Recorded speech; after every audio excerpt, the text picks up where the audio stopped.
അത് കുറച്ച് വലുതാകുന്നിടം വരെ എൻ്റെ അടുക്കലേക്ക് കിടക്കുകയുള്ളായിരുന്നു. പിന്നെ ഈ കാണിക്കുന്ന കോമാളിത്തരമൊക്കെ അവിടെ വീട്ടിൽ കാണിക്കുന്നത് പോലൊക്കെ തന്നെ കാണിച്ചുകൊണ്ടിരുന്നു. തല്ലിയിട്ടില്ല എന്ന് എനിക്ക് തോന്നുന്നില്ല. ചിലപ്പോൾ ഉണ്ടായിരുന്നാലും അതിനങ്ങനെ ഒരു ആവശ്യം വന്നിട്ടില്ല ലാലുവിന്. ലാലു വളരെ ക്വയറ്റാണ് ആൾ. ആവശ്യമില്ലാതൊരു ബഹളം ഒന്നും ലാലു ഉണ്ടാക്കിയിട്ടില്ല.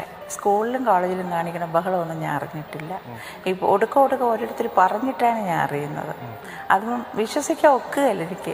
ഇയാളുടെ സ്വഭാവം വെച്ച് നോക്കുമ്പോൾ വിശ്വസിക്കാൻ ഒക്കില്ല. ചില മുതലേ ഡാൻസും പാട്ടും ഒക്കെ കാണിക്കും. ഒരാരെ കണ്ടാലും ഇമിറ്റേറ്റ് ചെയ്യും. അങ്ങനെയൊക്കെ ഉള്ളപ്പോഴും ഞാൻ പറയായിരുന്നു നിന്നെ സിനിമയിൽ വിട്ടാലേ കൊള്ളൂ. ഇതിനായിട്ട് ഇറങ്ങണം എന്ന് പറഞ്ഞായിരുന്നു ഒരു ഡിഗ്രിയൊക്കെ കിട്ടിയിട്ട് മതി എന്ന് മാത്രം പറഞ്ഞായിരുന്നു. ഒരുപാട് ഫ്രണ്ട്സ് ഉണ്ട്. അതാണ് അവൻ്റെ ഏറ്റവും വലിയ ശക്തി. പണ്ട് എനിക്ക് തലവേദന വരുമായിരുന്നു, മൈഗ്രെയിൻ വരും.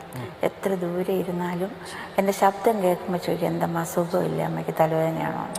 അതുപോലെ ഞാനും അതുപോലെ ചോദിക്കും. താളവട്ടം, കിരീടം, ചെങ്കോലൊന്നും ഞാൻ കണ്ടിട്ടേ ഇല്ല. അന്ന് ഞാൻ പറഞ്ഞു എത്ര കോടി രൂപ തന്നാലും വേണ്ട, ഇങ്ങനെയുള്ള സിനിമ വേണ്ട. ഇപ്പോഴും അടിപടമൊന്നും ഞാൻ കാണുകയില്ല.